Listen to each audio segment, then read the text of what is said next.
Усім прывітанне, з вами па-ранейшаму Зміцер Лукашук. Мы працягваем абмяркоўваць падзею Беларусі і за яе межамі, і працягнем мы гэтую размову з першым дарадцам Святланы Ціхановскай, Франкам Вячоркам. Прывітанне, Франк. Добрый дзень.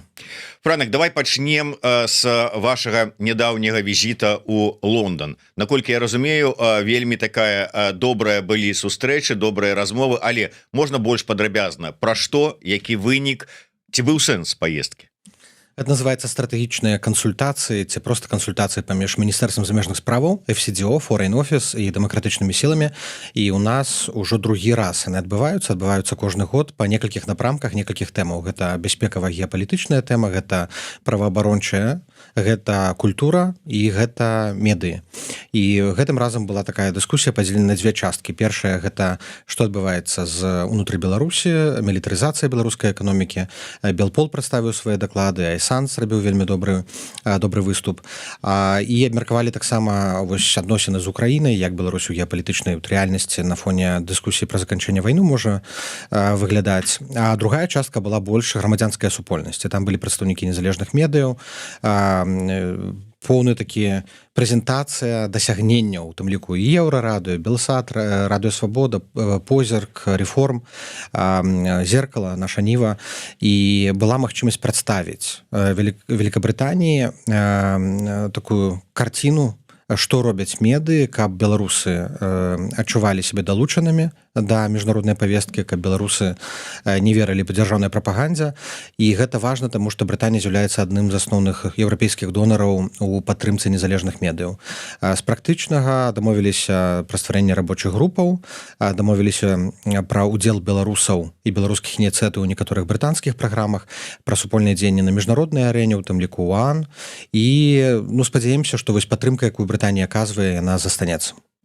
Калі казаць пра магчымасць далучэння Брытаніі, я не ведаю, да амерыканскага трэку перамоўнага, зняцця санкцый там і гэтак далей, якая ў іх пазіцыя?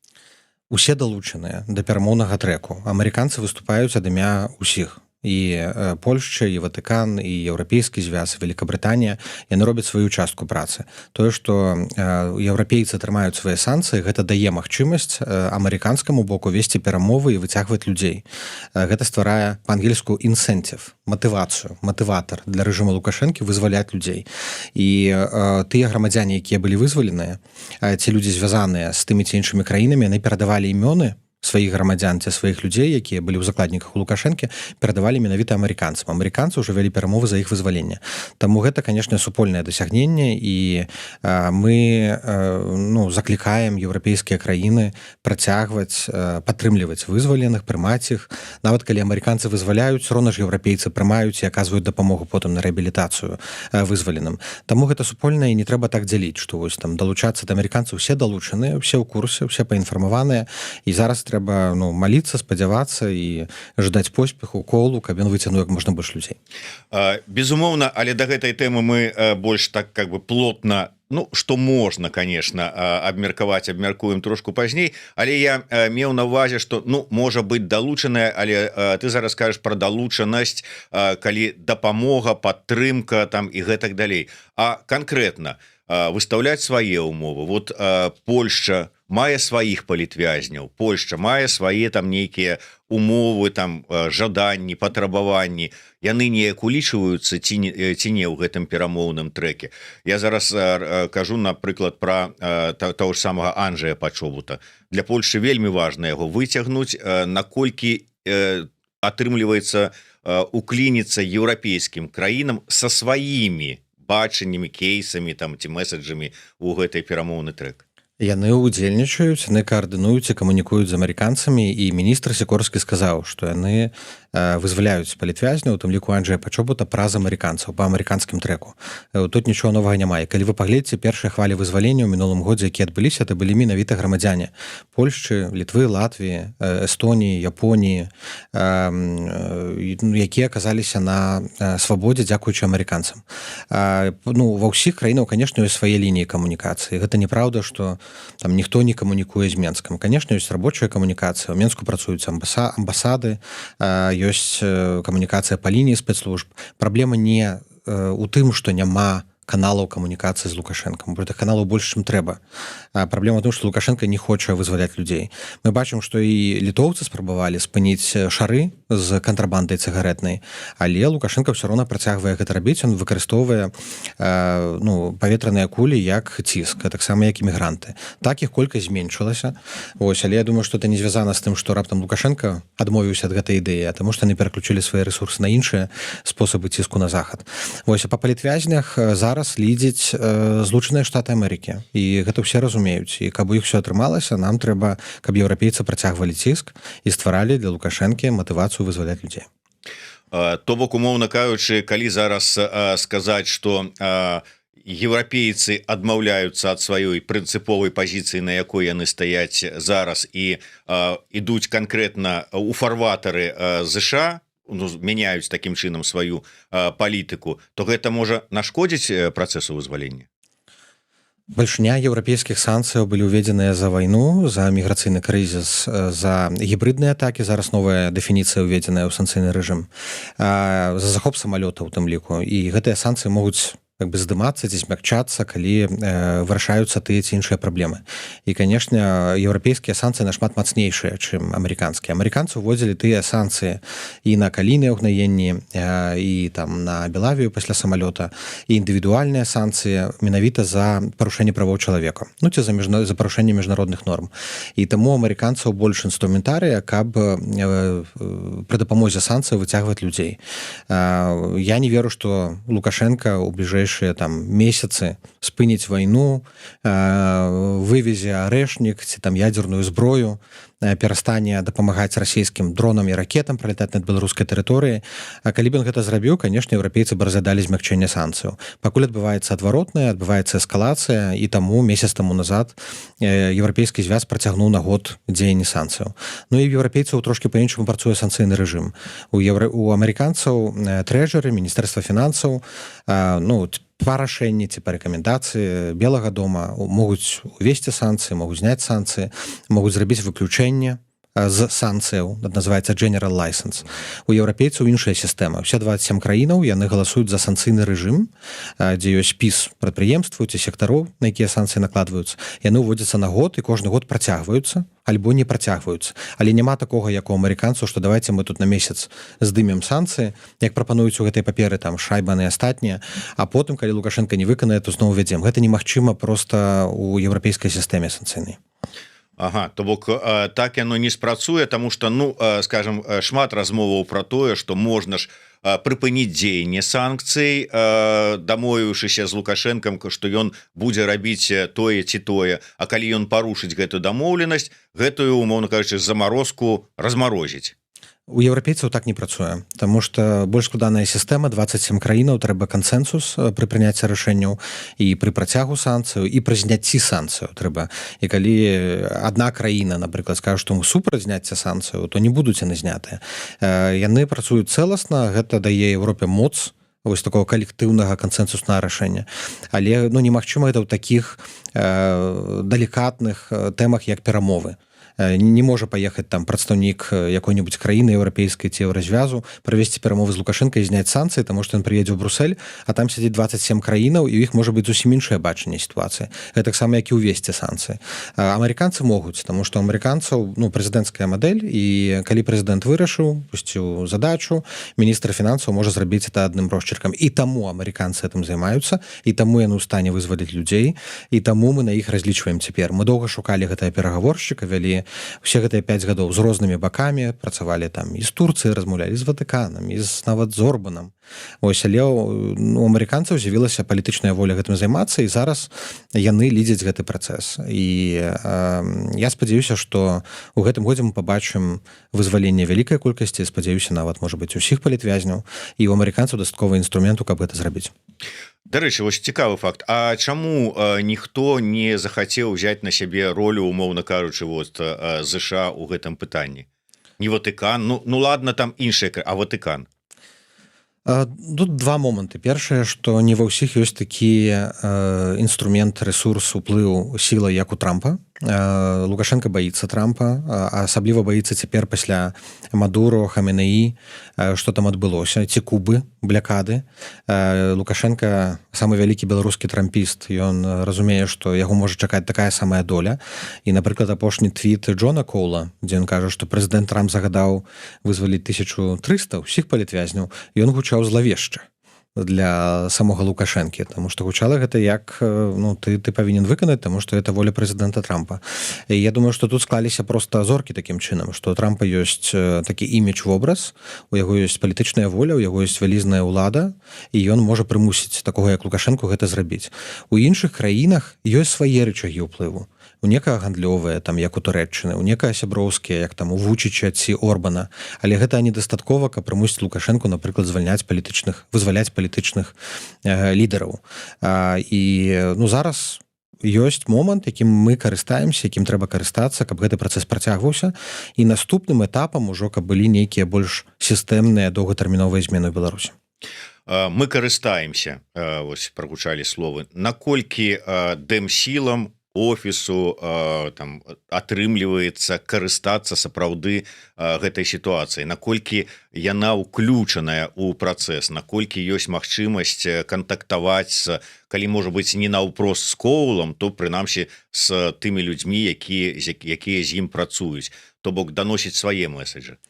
Перамовы вядуць непасрэдна амерыканцы, гэта Джон Коул, гэта Кріс Сміт, яны бяруць, это нелёгкая праца, сустракацца з Лукашэнкам, там піць гарэлку, што ён расказваў.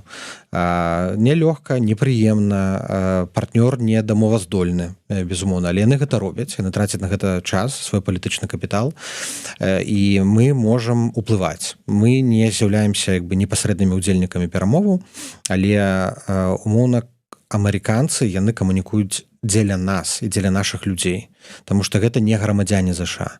У іншых краінах, дзе амерыканцы вялі такія перамовы, яны вялі перамовы пра вызваленне закладнікаў, сваіх у першую чаргу грамадзян.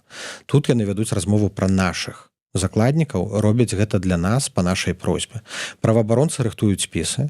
Мы камунікуем з Белым домам і Дзярждэпартаментам. Дзеніс Кучынскі 4 ці 5 разоў летась быў у Штатах, у Белым доме сустракаўся з імі. Святлана Ціхановская перапісваецца з Джонам Коулам учора літаральна, прыватна. Што пісала? Гэта не будзем абмяркоўваць. Ёсць сенсітыўныя рэчы, ёсць такія побытавыя рэчы, ёсць, напрыклад, неабходнасць інфармаваць пра рэпрэсіі. Таму што вось та інфармацыя, што людзей пасля вызвалення зноў рэпрэсуюць і прыходзяць да іх сем'яў, яна не даходзіць да амерыканскага боку вельмі часта. І дзякуй вялікі праваабаронцам, вясне ў прыватнасці, якія фіксуюць. Таму што зараз на захадзе, калі мы прыязджаем, там створаны такі вобраз, што ў Беларусі сітуацыя нармалізавалася. Маша выйшла, Віктор Бабарыка выйшаў, Сергей Ціхановскі таксама выйшаў, займаецца сваімі справамі. І ўсё, пытанне закрытае. І давайце ўжо займацца іншымі рэчамі. Альбо давайце бізнес as usual, альбо давайце адкладзем Беларусь ужо на будучыню, бо ўжо нармальна. І наша задача тлумачыць, што ненармальна. Вызваленыя без дакументаў, вярнуцца не могуць, сем'і рэпрэсуюць, саджаюць новых людзей. Зараз ідзе атака на інтэлігенцыю беларускую. Мы ж бачым апошнія тыдні, проста беларускую інтэлігенцыю вынішчаюць. Усё беларускія ініцыятывы адукатараў, выдаўцоў. І пра гэта мы даносім амерыканцам, каб калі яны будуць весці перамовы, каб яны патрабавалі спынення рэпрэсій. Наколькі гэта чыста калі падыходзіць з пункту гледжання там палітыкі, дыпламаты, усіх з іншых працэсаў, наколькі зараз падвышаць узровень патрабаванняў гэта правільна было б? Вызваляе. Тут ідзе размова пра тое, што можа быць пакідаць у краіне пажаданне. А калі адразу сказаць: слухай, давай спыняй рэпрэсіі, тут Трамп выступае за гэта. Наколькі гэта можа спрацаваць, а можа не спрацаваць? Тут я чыста тваё меркаванне. Так, маё меркаванне, што планка была зададзеная прэзідэнтам Трампам і была зададзеная амерыканскім бокам ад самага пачатку. Вызваліць усіх. Это значыць, што новых не павінна з'явіцца за гэты час. Спыненне рэпрэсіяў — гэта вельмі шырокае паняцце, таму што сюды ўваходзіць дакумент праваабаронцы падрыхтавалі і адмена рэпрэсіўных законаў, і вяртанне рэгістрацыі партыям, арганізацыям, ініцыятывам, адмена экстрэмісцкіх спісаў. Ясна, што у цэлым адмена рэпрэсіяў гэта паступовы працэс. Але, напрыклад, вызваліць тых, хто цяпер ёсць палітвязнямі, і каб не з'явілася новых, это абсалютна рэалістычна. Што робіць Лукашенко? І ён спрабуе панізіць стаўкі. Ён спрабуе пры дапамозе сваіх усіх амбасадаў, Рыжанкова, лабістаў, якія там на вушы сядаюць, там, нават сем'ям палітвязняў, кажа: не, вы павінны пагаварыць з Еўропай, угаварыць Еўропу, яна таксама павінна далучыцца да працэсу. Гэта наратыў Менску. Памятаеце big deal, пра які Лукашенко гаварыў? Гэта была спроба сарваць перагаворы. Ён кажа: нам недастаткова амерыканскіх санкцыяў, давайте будзем яшчэ і пра еўрапейскія гаварыць. Усё на ўсё. Это вот як украінцы з расейцамі вызваляюць палонных, усіх на ўсіх. І Лукашенко кажа: давайте вызваляю ўсіх на ўсе санкцыі. Хаця большыня санкцый уведзеныя за зусім іншыя рэчы. Это Лукашенко спрабуе як это максімальна вытрагваць для сябе лепшыя умовы, не змяніўшы ніякай палітыкі. І тут якраз трэба трымаць прынцыповую пазіцыю. Прынцыповую паслядоўную пазіцыю. І у амерыканцаў дастаткова рычагоў, каб дабіцца і вызвалення людзей, і каб новых не з'явілася за гэты час. То бок пазіцыя Еўропы ўсё ж таки вы ездзіце, сустракаецеся з палітыкамі не толькі на афіцыйных сустрэчах, яны там, можа быць, у кулуарах выказваюць сваё так, ну я не ведаю, не бачанне, но развагі, перасцярогі. Наколькі ўсё ж таки ёсць прыкметы таго, што нейкі крэн змены будучай палітыкі ён прасочваецца і ўзмацняецца. Маўляў, што ну час прайшоў, ўсё ж таки трэба, можа быць, паспрабаваць іншыя шляхі. Вось ездзяць пастаянна не толькі как бы з Мінска кур'еры даносяць думкі, але ёсць і как бы сваё крыло ў дымсілах, якое таксама выказваецца за тое, што Еўрасаюз, найперш Еўропа павінна перагледзець сваю палітыку і пачаць перамаўляцца з рэжымам. Наколькі гэта можа спрацаваць? Наколькі сапраўды настроі якія ёсць? На кансультатыўнай групе вось Марія Калеснікава сказала пра тое, што вот няма ў Менску там амбасадараў, хаця ёсць амбасады. Ніхто не вядзе размовы, мы не ведаем, чаго хоча Лукашенко, як мы можам нешта дабіцца. Это вось такая лінія чалавека, які не разумее. На што еўрапейцы адказалі: ведаеце, у нас ніколі, вот столькі як цяпер, кантакту не было. Вот з гэтымі лукашэнкаўцамі кожны тыдзень, кожныя 2 тыдні. Таму што ёсць і шаржэ, ёсць і дыпламаты, ёсць і місія ў Менску, камунікацыі, больш, чым дастаткова. Але як толькі ў гэтай камунікацыі заходзіць пытанне пра палітвязняў, Менск умывае рукі.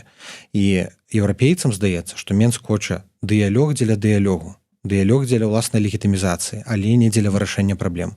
Менск выдатна ведае, што трэба зрабіць, каб былі змененыя стаўленне да яго ці адмененыя санкцыі. Ёсць вельмі канкрэтны спіс. Это не толькі вызваленне людзей там ці адмена рэпрэсіўных законаў, это таксама і спыненне гібрыдных атак, якія адбываюцца і на мяжы, і паветраныя шары. Это ў тым ліку дапамога ў вайне, якая адбываецца, вываз украінскіх дзяцей, правядзенне расследаванняў пра Ryanair, рэшце-рэшт. Ёсць цэлы спіс, які Менск мог бы хаця бы пачаць выконваць, і адразу бы тады такія дыскусіі пачаліся. Што робіць Менск? Ён робіць все наадварот. Ён толькі павышае стаўкі, як вы кажаце, толькі ўзмацняе ціск, яшчэ больш пасылае гэтых там шароў, яшчэ больш саджае людзей. І як у такіх умовах Еўропа можа развярнуць, сказаць: ну все, мы капітулявалі, і давайте з вами размаўляць.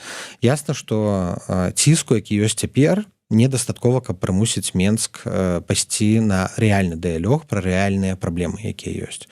Ці змяняецца палітыка ў Еўропе, я не бачу. Я бачу, што зараз рыхтуюцца новы пакет санкцыяў, закрываць ваенныя лазейкі. Роля Менску у вайне гіганцкая. Менск з'яўляецца асноўным партнёрам ваенным для Расіі. І на гэтым фоне пачынаць размовы з Лукашэнкам, капітуляваць і казаць, што мы былі неправы, давайце гандляваць, гэта толькі дапамагаць Расіі ў вайне. На гэта Еўропа не пойдзе. Што змянілася? Так актывізаваліся лабісты.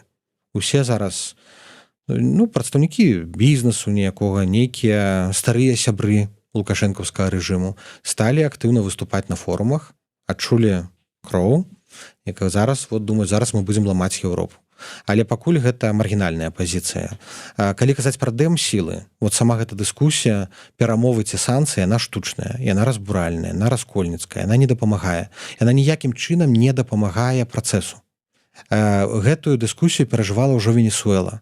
І тады ўся апазіцыя раскалолася, і Венесуэла згубіла пасля, у 2019 годзе яна згубіла і дэмакратычныя структуры і некалькі гадоў адкінула аж да прыходу Мачаду гэтая сітуацыя.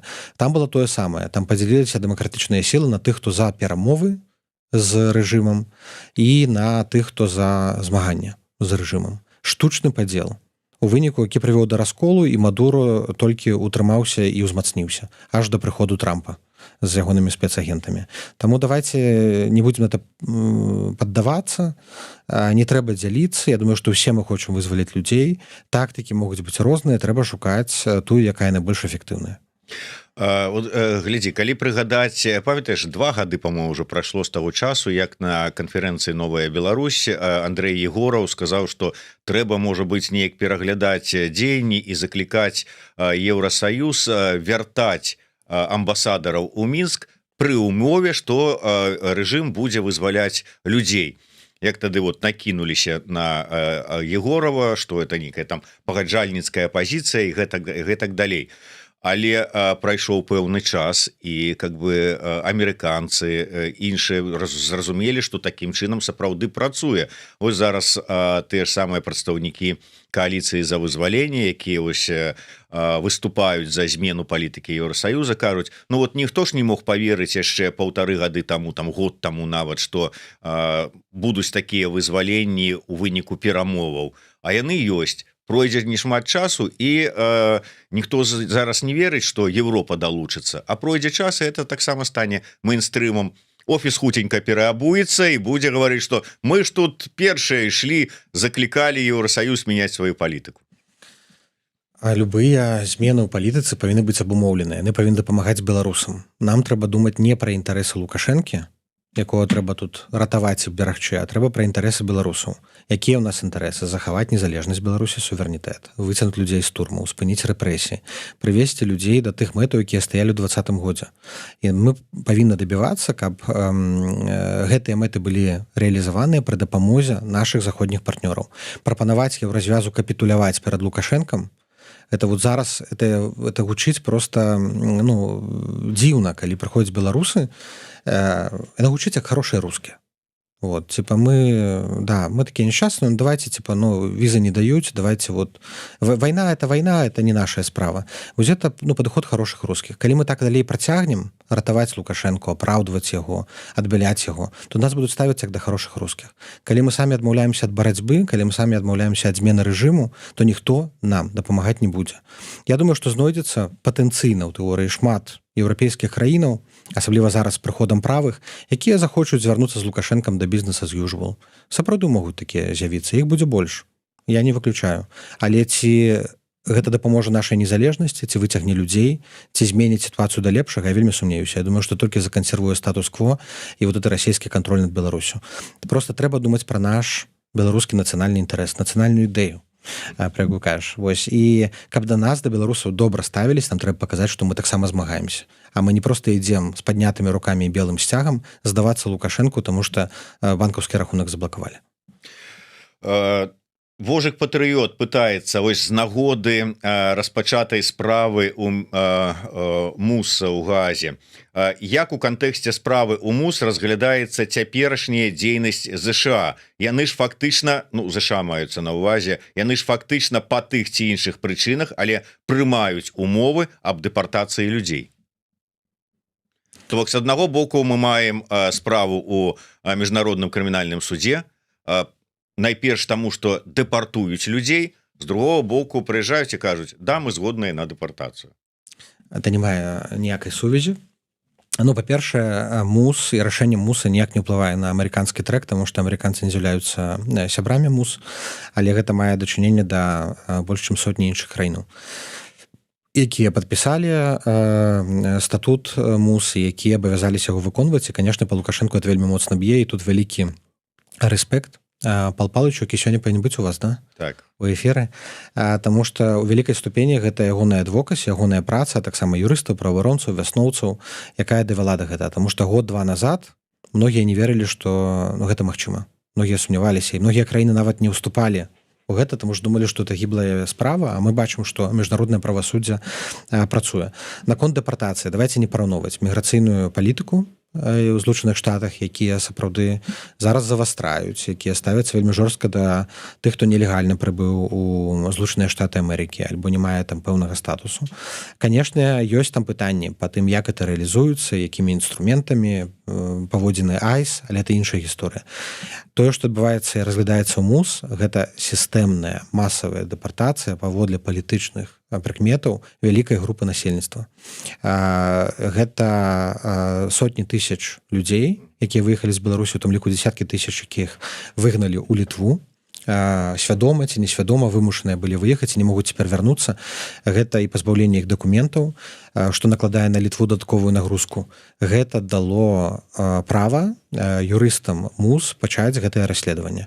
І гэта абсалютна іншую мае прыроду з тым, што адбываецца ў Злучаных Штатах Амерыкі. У многіх краінах Еўропы вельмі жорсткая міграцыйная палітыка, насамрэч.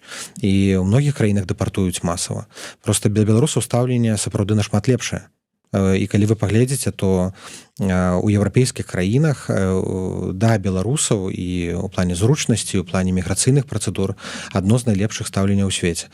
Да, нам, вядома, гэта не хапае, ўсё роўна праблемы, няма пашпартоў, там, дакументаў, ВНЖ доўга чакаем. Але мы аналізавалі, як ставяцца да ўсіх іншых мігрантаў, да беларусаў адно з найлепшых стаўленняў. Безумоўна, да Ўкраіны асаблівы падыход, асаблівыя праграмы, але, мабыць, мала якія грамадзяне іншых краін маюць такія умовы, як беларус. Ну, наколькі я разумею, Вожыка, ён усё ж таки не меў на ўвазе, што там адбываецца з дэпартацыяй у самім ЗША. Это вот как бы можа і закранае беларусаў, і часам закранае беларусаў, якія там, але ўсё ж таки больш там унутраныя іх справы нас цікавіць тут, і размова шла пра тое, што вот Кол прыязджае, дамаўляецца пра вызваленне людзей, але яму кажуць: мы іх дэпартуем, што ў прынцыпе это крымінальнае злачынства. І ён кажа: ну добра, я згодны, дэпартуем. Ну как бы тут гэты момант, але гэта хацеў сказаць, што, дарэчы, вось гэты момант з дэпартацыяй вызваленых палітвязняў, якія публічна былі абвешчаныя як памілаваныя, пры гэтым ніякага загаду памілавання не было, працэдура не была выкананая, ну і дакументаў на рукі яны пасля вызвалення і памілавання не атрымалі. Я думаю, што это толькі ўзмацніла шансы на адкрыццё расследавання ў МУС. І вось пра дэпартацыю некалькі момантаў. Па-першае, Лукашенко зараз вось выступаючы з сваёй любімай трыбуны там на двары жывёлагадоўчай фермы, заявіў пра тое, што ды мы ж іх вот можам пакідаць, мы как бы і не супраць, хай застаюцца. Ну, закон как бы для ўсіх адзін, но я не супраць, каб яны заставаліся. З другого боку, мы ўжо чулі, вот праваабаронцы вясны у тым ліку паведамлялі, што у калоніях і у месцах зняволення масава апытваюць людзей наконт таго, што дзе б яны там, вот, што б хацелі, заставацца ці з'язджаць і гэтак далей. То бок, у дадзеным выпадку ёсць давер словам Лукашэнкі, што ён сапраўды не супраць зараз гэтых вызваленых па амерыканскаму трэку, не вот тым па гуманітарнаму умоўнаму, якім ён вызваляе асобна, якіх мы нават імёны не ведаем, каго вызвалілі, але яны застаюцца ў Беларусі. Але вот зараз, што сапраўды людзі змогуць застацца. Лукашэнку нельга давяраць, это аксіёма. І тое, як он паступае з людзьмі, тут не толькі пра тое, як тавар, але як з закладнікамі, як з людзьмі без ніякіх правоў, гэта ганебна. Ці людзям дазволяць застацца, мы б хацелі, каб дазволілі застацца, і мы ад пачатку мінулага году прагаворвалі гэта з амерыканцамі, што спыненне рэпрэсіяў і магчымасць для людзей застацца хаця бы для часткі. Гэта была бы прынцыповая мова. Пакуль выглядае, што для Менску прынцыпова, каб усе выехалі. Лукашенко жыве жывёльным страхам 20-го года, помстай, прагай помсты усім нелаяльным. І праз гэта рэпрэсіі, праз гэта пераслед у тым ліку сем'яў тых, хто ўжо і так дэпартаваны, ужо і так без дакументаў, ужо і так замучаны гадамі зняволення, не, ён ўсё роўна прыходзіць і дабівае іх сем'і. Гэта такая крыважэрнасць, якая не мае нейкае лагічнае там тлумачэння. Але мы працягнем гаварыць пра гэта, дабівацца гэтага. Як мінімум, я думаю, наша задача павінна такая быць, такі парадак дзеянняў. Першае, это выцягнуць людзей з турмоў, каб не з'яўлялася новых палітвязняў, а потым працаваць над тым, каб все маглі вярнуцца дадому. Все ж таки ёсць какие-нибудь інсайды, бо гэта до гэтага часу падаецца так, па там інфармацыі, паводле нейкіх вось звестак, а не канкрэтна дакладная інфармацыя. Коул будзе ехаць? Сенсатыўна не будзем абмяркоўваць. Добра, тады па-іншаму. Чым абумоўлены той факт, што пра магчымы бліжэйшы візіт Коула абвесціла прэм'ерка Літвы? У Літвы тут нейкі свой інтарэс? Пытаецца ізноў жа такі Вожык. Таму што у Літвы будуць афіцыйныя сустрэчы з Джонам Коулам на тэрыторыі Літвы ў Вільні, і па іх працэдуры яны звычайна анансуюць усе свае візіты, сустрэчы загадзя. Франак, я не ведаю, ну хутчэй за ўсё ты бачыў, зараз як толькі з'явілася інфармацыя пра магчымы візіт Коула, пра тое, што вельмі пажадана, каб па выніку гэтага візіта людзі былі вызваленыя, магчыма, хутчэй за ўсё яны ізноў жа такі будуць дэпартаваныя, і тут пачаліся словы. Наколькі мы гатовыя прыняць, асабліва калі гэта вялікая колькасць людзей? Чаму пачалі гучаць словы ізноў жа такі звыклыя словы? Чаму пры тым, што Еўрасаюз столькі грошай выдаткоўвае дэмакратычным сілам ці там на беларускае пытанне, даводзіцца потым збіраць грошы, каб беларусы данацілі, каб купіць там патэльні, там вопратку ці яшчэ што-небудзь, маўляў, куды сыходзяць грошы? Чаму на людзей няма? Еўрапейскі звяз, Нарвегія, Швецыя, шэраг іншых краінаў выдзяляюць грошы на падтрымку рэпрэсаваных, але іх все равно недастаткова, таму што маштаб тых колькасць тых вызваленых. Але памятаем, што акрамя вызваленых па амерыканскім трэку ёсць яшчэ сотні, якія выходзяць па заканчэнні тэрміну, і пра іх мы забываемся. Яны ўсе патрабуюць вялікай дапамогі. Ёсць некалькі інструментаў. Адзін інструмент — это беларускія праваабаронцы, якія працуюць з еўразвязаўскай праграмай. Яна называецца EU Victims Facility. Гэта нічого не скажа, але это просто праграма еўрапейская звязу, якая ў партнёрстве з беларускімі праваабаронцамі рэалізоўвае гэтую дапамогу. І это пра тое, куды сыходзяць грошы. Грошы ідуць на праграмы, якія ўжо ёсць у еўрапейскім звязе. Але праз гэтыя праграмы праваабаронцы, Вясна, іншыя, там Дом правоў чалавека, яны могуць тую ці іншую дапамогу аказаць, юрыдычную ці там псіхалагічную ці лагістычную. Ёсць міжнародны гуманітарны фонд, які, кепска гучыць, але закрывае ўсе астатнія дзіркі, ўсё, што не закрыта еўрапейскім звязам, усё, што тэрмінова, пільна, шэлтары, жытло, пражыванне. Ёсць Freedom House, які вялікую частку працы робіць у Літве і па афармленні, і па легалізацыі. Трэба разумець, што кошт, каб прыняць чалавека, ён складае 5, 7, 8 тысячаў у сярэднім. Гэта і кошты жытла, гэта і кошты дакументаў, гэта і кошты мінімальнай рэабілітацыі, юрыдычныя, псіхалагічныя паслугі. А ў некаторых выпадках гэта нашмат больш, таму што людзям трэба замяніць там зубы, бывае, амаль усе, альбо косці памяняць, складаныя аперацыі. І на гэта таксама трэба сродкі. І вось палічыце, калі ўзяць нават 100 чалавек вызваленых там сярэднім коштам там 5, 8, 9 тысяч на чалавека, это ўжо атрымліваецца 800 тысячаў. А калі мы будзем гаварыць пра групы там 100, 200, 300, 500 чалавек, то трэба мільёны, якіх проста не існуе у прыродзе на такую дапамогу. Таму мы зараз вялікую частку часу трацім на мабілізацыю дапамогі. Ёсць таксама праблема з выдзяленнем гэтых сродкаў, што яны выдзяляюцца ж не адным нейкім залпам, а яны выдзяляюцца кожны месяц, кожны квартал. І, напрыклад, калі вызваленняў шмат у пачатку года, а у праваабаронцаў ёсць сродкі толькі на першы квартал. І яны не могуць гэтыя сродкі рэалізаваць, якія з 2, 3, 4 квартала. Таму няма гэтых міфічных мільёнаў, якія там ляжаць і адкуль можна ўзяць. Іх трэба здабываць, за іх трэба змагацца. Што ратуе, гэта валанцёры. Беларускія валанцёры, якія проста праявілі сябе фантастычна падчас снежаньскага вызвалення. Гэта і мясцовыя арганізацыі тут у Варшаве, там вольныя, ЦБС, асацыяцыі палізняволеных, шэлтары. У Літве там страна для жизни. Ёсць зараз 3 штабы. Ёсць штаб і ў Літве, і ў Польшчы, і ў краіне.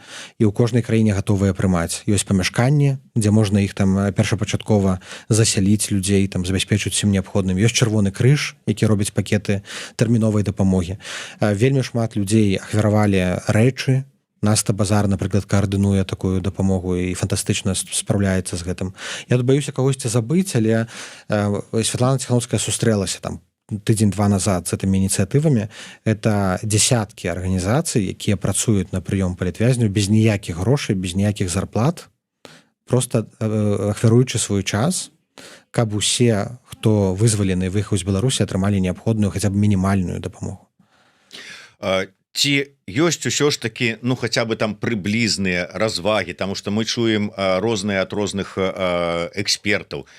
Скажем, Александр Класкоўскі сказаў, што па яго інфармацыі могуць вызваліць 200 чалавек. Ад праваабаронцаў я чуў лічбу 300.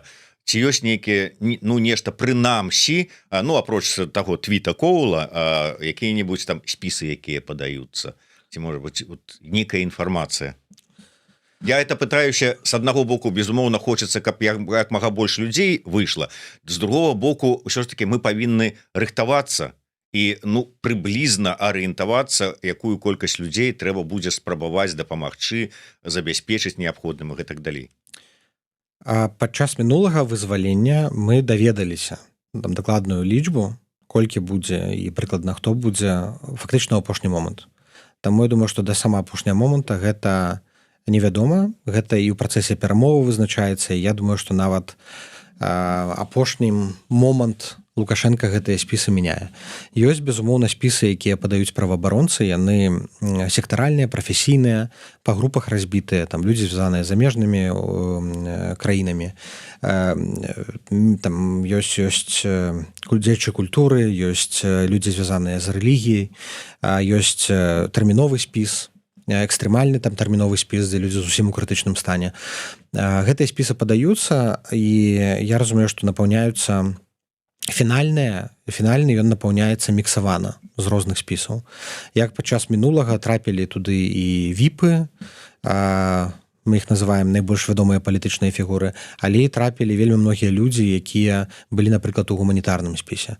Таму я не адкажу дакладна пра фінальны склад. Я думаю, што да апошняга моманту мы яго ведаць не будзем, калі такое вызваленне адбудзецца. Наша задача, каб у тых спісах, якія перадаюцца амерыканцам, каб былі ўключаныя ўсе. І таму мы вельмі ўдзячныя тым сем'ям, якія перадаюць вясне і іншым дадзеныя пра сваіх родных у турмах. Таму што, дзякуючы гэтым вызваленням, мы даведаліся пра вельмі многіх палітвязняў, якія знаходзяцца і пра якіх мы нават не ведалі.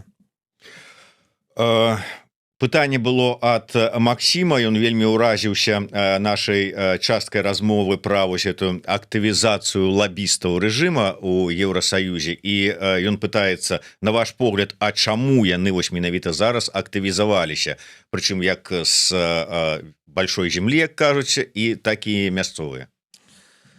Дзесьці актывізацыя пачалася там год-паўтара таму. Яны адчулі спрыяльны момант. Я думаю, што это распрацоўваецца дзесьці ў адміністрацыі Лукашэнкі там паміж ёй і МЗСам Рыжанкова. Іхняя задача гэта як можна больш вытрагаваць для сябе саступак выглядзе змякчэння санкцыяў, аднаўлення гандлю, легітымізацыі, прызнання, і пры гэтым не змяняючы ніякай унутранай палітыкі і не адварочваючыся ад Расіі. Відавочна, што яны не збіраюцца рваць з Расіяй, таму што вся тая інтэграцыя, яна тут ідзе поўнай хадой, і паглынанне Беларусі арешнікамі ядзернай зброі таму пруф. Яны, лабісты, разлічваюць найперш на эканамічныя інтарэсы. Для Лукашэнкі зараз важна стабілізаваць эканоміку, таму што ў 22-23 годзе быў рост ВВП за кошт ваенных кантрактаў, у тым ліку пераарыентацыі на Расію. Зараз адбываецца стагнацыя. Мы бачым, што прасядае расійская эканоміка, а беларуская эканоміка ў 2 разы больш адчувальная за расійскую, таму што залежная ад расійскай эканомікі. І Лукашэнку трэба шукаць альтэрнатыўныя шляхі. І гэта паказвае тое, што якраз санкцыі працуюць, таму што тое, дзе Лукашенка мог раней зарабляць, ён зараз не можа зарабляць.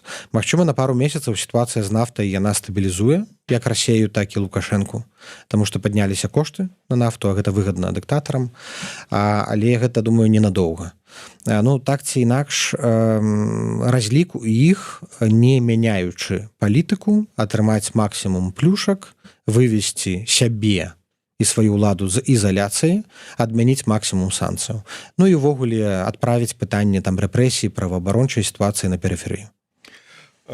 Калі у дадзеным выпадку група гэтых палітвязняў вызваленых будзе вывезеная ў Літву, ізноўку ўзнікне пытанне, што хтосьці з іх захацеў бы пераехаць у іншую краіну, у Польшу тую ж самую, там ці ў Чэхію, ці яшчэ куды. Узнікае пытанне Дубліну.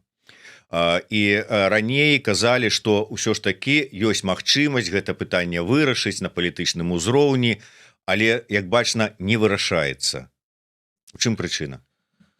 Дублін ёсць Дублін, ён не можа вырашыцца проста так, таму што это міждзяржаўная дамова і па гэтым пагадненні краіны абавязаныя, але праз суды могуць рабіцца выключэнне. Ёсць прыватныя кейсы, ёсць сувязі сям'і, і у нас ёсць шэраг выпадкаў, калі людзі змаглі пры дапамозе там легальнай працэдуры абысці гэтае абмежаванне. Ну, будем спадзявацца, што справімся. Дарэчы, я вярнуся трошачку да вось узгаданага тэзісу, якая і ў Лондоне, як ты кажаш, прагучаў ад Марыі Калеснікавай, што мы ж не ведаем, чаго хоча Лукашенко. Ну, а ёсць жа ж перамовы, якія вядуць заходнія амбасадары, дыпламаты, ось як ты кажаш. Яны ж ведаюць гэты спіс. Ну, можа, калі Марыя не давярае таму, што вось кажа Франак Вячорка пра патрабаванне Лукашенко. Хай бы замежныя там які-нибудь дыпламаты показалі спіс. Вот Лукашенко патрабуе гэтага. Ці такого спісу няма? Ну, вось тое, што распавядалі нам еўрапейскія чыноўнікі, яны думаюць, што Лукашенко хоча дыялог дзеля дыялогу. Па сутнасці, Еўразвяз хоча зменаў палітыкі, таму што Менск стаў пагрозай для Еўразвязу, галаўным болем. Не, ну чакай, а як жа зняццё санкцый, а як жа ж легітымацыя, там, легітымізацыя? Менск выдатна разумее, што ён можа даць і як зрабіць так, каб былі знятыя санкцыі. Менску відавочна санкцыі і прызнанне гэта самае важнае. Прызнанне ён атрымлівае зараз дзякуючы амерыканцам у вялікай ступені. Яно не вядзе да міжнароднай легітымізацыі, таму што ўсе разумеюць, што мэта Коўла і яго візіта ў Менску гуманітарная ў першую чаргу, але яго вось псіхалагічна самому Лукашэнку вельмі важна, каб з ім сустракалі, ім размаўлялі, але ён для гэтага не гатовы рабіць нейкія саступкі. Калі ён быў гатовы, ён бы давно гэта зрабіў. І калі б ён змяніў сваю палітыку, хаця бы там у пляне рэпрэсіяў ці палітвязняў, я думаю, што было б нашмат прасцей яму гэтай легітымізацыі там дабіцца. Калі, ну і плюс ёсць 20-й год, так, калі Еўразвяз не прызнаў вынікі, выставіў патрабаванне новых выбараў, былі прыняты EU Council Conclusions, гэта як бы стратэгічны дакумент, які вызначае прыярытэты Еўразвязу. І зараз Еўразвяз павінен адмовіцца ад гэтага, сказать, ну да, 20-м годзе мы не прызналі, мы пазапатрабавалі новых выбараў, не атрымалася, Лукашенко прэзідэнт. Так таксама не будзе. Таму тут неабходна першую чаргу зрабіць крок самому Лукашенку, калі ён хоча змены стаўлення да сябе. Я не веру, што ён на гэта пойдзе. Ці што ён хоча, ну, па санкцыях, ну, мы ведаем, што ён хоча, але тыя санкцыі, якія ён хоча здымаць, яны былі ўведзеныя за вайну і амерыканцамі, тому што яны дапамагаюць зараз гэтыя прадпрыемствы ў вайне Расіі, і еўрапейцамі, і здымаць зараз санкцыі ў разгар вайны, калі Украіна трымае гераічна фронт, і тут змякчаць для Расіі, ствараць лазейку, ну, ніхто не будзе. Гэта будзе здрада і ў бок Украіны, і ў бок беларусаў таксама, і ў бок еўрапейскай палітыкі, якая атрымала там апошнія 4 гады вайны досыць прынцыповую пазіцыю. Вось таму тут такі цуцфанк, але ў нас з'явілася зноў жа амерыканскі трэк, ну, Божай волей проста, які вось ідэальна правільны момант, і толькі Трамп рэальна вось ён у дадзенай сітуацыі можа зрабіць, таму што калі тое самае пачне рабіць, прашу прабачэння, Мерц ці Макрон ці Туск, эфект будзе адваротны. Таму што там Лукашенко проста прынізіць, нічога не даўшы. Ну, можа быць. Што чуваць наконт візіта ў Кіеў? Рыхтуем у камунікацыі. З Украінай мы ніколі не працавалі над такімі візітамі, таму тут вялікая бюракратыя, плюс краіна ў вайне, якое накладвае таксама бяспекавае, лагістычнае абмежаванне. Але ўсё павінна адбыцца, і чакаем спецпасланніка украінска. Ведаем, што нарады на гэтым тыдні ці ў МЗС, ці ў офісе Зеленскага будуць на гэтую тэму. Але ўсё будзе добра. Так, а ёсць рэакцыя ад Украіны на тое, што цяпер робяць тыя прадстаўнікі дэмсілаў, якія заклікаюць ісці на супрацу з рэжымам? Ну я рэакцыю Украіны не ведаю там канкрэтна па нейкіх заявах, але я не скажу, што гэтыя заявы, якія вось так у беларускай медыйнай прасторы, яны вельмі чуваць там у міжнароднай прасторы.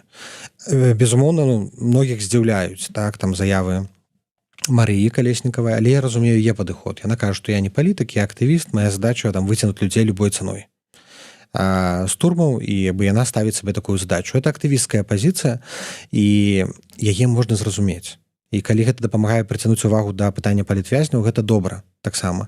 Але ўсё роўна нам трэба ставіць стратэгічныя мэты, каб не было, што на месца вызваленых прыйдзе там 2 новых, і сітуацыя толькі пагоршыцца ў выніку гэта. Вось таму трэба гэта вучыцца спалучаць, дамаўляцца. З Марыяй і Віктарам мы на сувязі, яны слухаюць. Віктар вельмі цікава там выступаў у Брусэлі таксама. Я думаю, што ім было важна пачуць таксама еўрапейскі бок, які адказаў на ўсе іхнія аргументы. Мне здаецца, еўрапейцы вельмі чётка разабралі па палічках, таму чаму гэта альбо нерэлевантна, альбо не актуальна, альбо адарвана ад еўрапейскага кантэксту. І я думаю, што чым больш будзе такой камунікацыі з імі, тым больш мы сінхранізуем нашы агульныя пазіцыі. Ну вось акурат такі, паслухаўшы Віктара Бабарыку і якую ён зараз пазіцыю выказвае і наконт санкцый, і наконт магчымасці у бліжэйшы час там спынення ці там зніжэння ўзроўню рэпрэсій, такое адчуванне, што яго пазіцыя на сёння бліжэй вось да пазіцыі офіса, кабінета, чым да пазіцыі там другого боку той же самай коаліцыі за вызваленне палітвязняў, дзе і там Хоміч ёсць сестра Калеснікавай і гэтак далей. То бок супраца магчымая, што робіцца для супрацы? Я думаю, что это штучно вот так супрацьпастаўляць, потому что Марыя Калеснікава ставіць тактычную мэту і толькі вакол тактычнай мэты працуе. То бок яна кажа, давайте все адкладзем, працуем толькі над гэтай мэтай вызвалення людзей і больш нічога. Я так абагульняю, магчыма, трошки, але Віктар Бабарыка глядзіць больш стратэгічна, што вызваліць людзей, наступны крок такі, то каб все, што мы робім, яно вяло на наступны этап кудысьці, каб мы кудысьці рухаліся наперад, каб это не ператваралася, напрыклад, у бясконцую там гандаль палітвязнямі. І я не думаю, што нехта з нас праціўнікі адно аднаму. Я ўпэўнены, што у нас ва ўсіх сходзяцца каштоўнасці і з Віктарамі, з Марыяй, і Сергеем Ціхановскім, і з Алесем Бяляцкім. Просто мы, магчыма, па-рознаму расстаўляем вось гэтыя прыярытэты. Калі глядзець кароткатэрмінова там па актывістку, то нават па праваабарончаму, то ставіць проста адзінай галоўнай задачай спынення рэпрэсіяў таксама можна. Вось, але палітыкі павінны глядзець стратэгічна. І Бабарыка ў сваім інтэрв'ю вельмі добра абазначыў стратэгічныя мэты. Не расійская Беларусь, вывод з-пад расійскага ўплыву, вяртанне Беларусі ў Еўропу. Мне здаецца, тут мы абсалютна сходзімся. Ён бачыць сябе ў палітыцы. Ён, я ўпэўнены, адыграе яшчэ важную ролю у пераменах. Вельмі добра, што ён вызначыўся з стаўленнем да многіх там спрэчных пытанняў. Для яго, безумоўна, палітыка это новая, таму што тады ў 20-м годзе быў вельмі кароткі перыяд.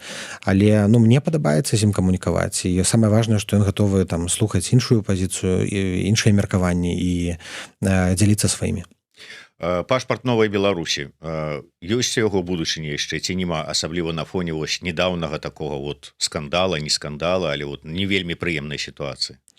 Я думаю, што ёсць, і мэты яны ж застаюцца. Першае, гэта прыцягнуць увагу да беларускай праблематыкі. Другое, это паспрыяць вырашэнню праблем беларусаў з дакументамі. Ці гэта будзе наш пашпарт, ці это будуць пашпарты замежніка, ён уплывае, ён дапамагае, таму што дзякуючы яму нам удаецца ў кожнай краіне крок за крокам вырашаць гэтыя праблемы з патэрмінаванымі пашпартамі. Ён тэхнічна працуе як электронны пашпарт, ён жа электронны ў першую чаргу. А ўсё, дзе патрэбныя электронныя дакументы, ідэнтыфікацыя, ён прымаецца сістэмамі, і там людзі ім карыстаюцца. Нельга ім падарожнічаць, это не трэвел дакумент, ён не мае статусу трэвала дакумента, і гэта адназначна. Але дзякуючы этаму апошняму скандалу, канешне, вельмі вялікая цікавасць да пашпарту, вельмі шмат заявак прыйшло. Там гэта нават стварыла такую нагрузку на верыфікатараў, таму што перш чым атрымаць пашпарт, ты праходзіш верыфікацыю некалькі этапную асобы, хто ты, што ты, каб там КГБшнікаў не з'явілася. І вот не спраўляюцца нават службы, тому што каманда, якая там займаецца, вельмі маленькая, рэсурсаў вельмі мала на гэта. Але я думаю, што ён сыграе сваю роль, але самае важнае, ён так дапамагае будаваць імідж беларусаў, тому што вот усе кажуць, паўсюль, куды мы не едзем, кажуць, вот беларусы збудавалі сістэму, збудавалі сваю там дзяржаву, протадзяржаву у выгнанні тое, што не збудаваў ніхто. Беларусы не рускія, беларусы там не іншыя там рухі ў выгнанні. У іх нават ёсць свой пашпарт. Вот нават гэта фраза, яна мае вялікае значэнне. У нас ёсць свае структуры, ёсць свая координацыйная рада, якая-ніякая, можа не функцыянальная. Ідзеш в координацыйную раду? Ну, зараз скажу. Але яно ёсць. У нас ёсць тое, чого няма ў іншых. Яго можна ўдасканальваць, але яго не трэба бурыць ці абясцэньваць. Все інстытуты, якія ёсць, это сістэма. Еўрапейцам, амерыканцам так падабаецца з намі працаваць, таму што ясна, як фармуюцца дэлегацыі, каму напісаць на які мейл. А калі там працуюць там з хорошымі рускімі, там як бы 10 генералаў, 20-30 генералаў і неясна, хто за што адказвае. У нас это ўсё больш-менш зразумела. І таму наша задача гэтую сістэму ўмацоўваць. Выбары ў координацыйную раду таксама магчымасць далучыцца новым людзям. І таму я заклікаю ўсіх вылучаць свае спісы, балятавацца. Вось у вас будзе Андрэй Колас, так, на эфіры. Вот таксама прыклад там новага чалавека, які там прынясе нейкія новыя ідэі. Я думаў пра тое, каб ісці вылучацца, але я падумаў, што у мяне такая роль у офісе і ўвогуле роль офіса гэта сябраваць з усімі. І калі нам вылучацца, то вылучэнне, кампанія, канкурэнцыя, гэта ў любым разе спаборніцтва і спрэчкі, сваркі. І я думаю, што мы не можам сабе дазволіць, таму, на жаль, на мой жаль, я, магчыма, буду вымушаны прапусціць. Але мы офісам прынялі рашэнне, што будзем падтрымліваць усе спісы, якія ёсць, і працаваць з усімі пераможцамі на выбарах. Ну, шкада, што не пойдзе ў координацыйную раду Франак Вячорка. Было бы цікава паглядзець, як это кажуць, ёсць шэры кардынал офіса, а так бы быў яшчэ ў координацыйнай рады. Наўзамен Івану Краўцову. Дзякуй вялікі.